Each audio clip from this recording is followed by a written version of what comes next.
Hey there, Ryan Kingsline here, founder of ZBrush Workshops. So when you start the brand new ZBrush, you're going to see something like this. And if you're brand new to ZBrush, let me just walk you through what you're looking at real quickly. And if you're already used to it, then just give me a moment. I'm just going to take a few seconds to explain what we've got here. So the first thing that we've got is the canvas. Okay, and this is part of the old school ZBrush. So basically we're talking about this whole area with the gradient. Okay, and then we've got Lightbox. And this is ZBrush's way of finding files, working with files, and preset projects that are within ZBrush. Really, the primary function of Lightbox is to be able to get you preset tools, projects, things that can get you started right away so that you're not having to load them in. You just see it and say, click. You know, just tink, tink, and you're done. Now you can switch to tool, to brush. I think you're going to switch to tool and brush the most. You might store alphas there, or you might load them within ZBrush. You might store grids. Okay, that's actually going to be something that is going to be more and more useful with some of the changes. All right, and then you've got your tray. Okay, now you might have used ZBrush forever and just never known that this is called a tray, but that's what it is. And you can open and close the tray with these arrows right here. You can see one arrow and then another arrow. And if you're mindful, you'd look over here on the side, you see the exact same thing. One arrow in one direction, the other arrow in another direction. That's because there's a tray in there. This is pretty obvious. This is the menu up here. This is even more obvious. This is how they keep track of you. See my little serial number up there? Okay, that's how they're keeping track of you. This is how you're closing it. There's some buttons up here I want you to kind of think about. Let me do these in red.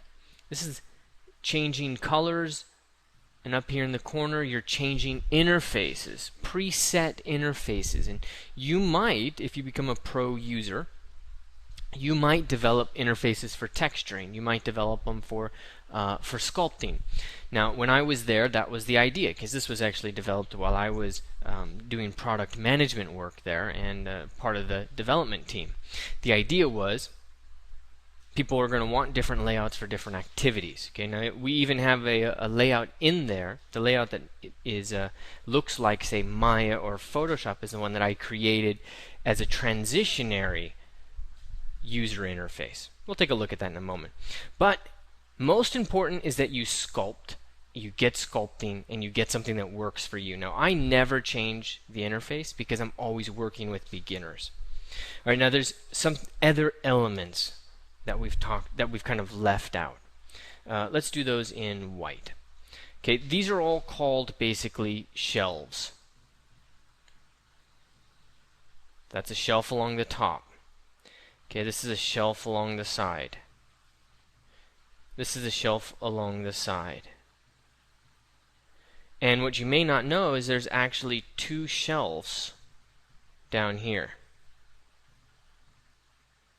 Okay, and in order to get to these shelves, you have to enable custom UI in the preference. Okay, but that's a quick overview of the way that the UI is kind of spread out and what the different elements are.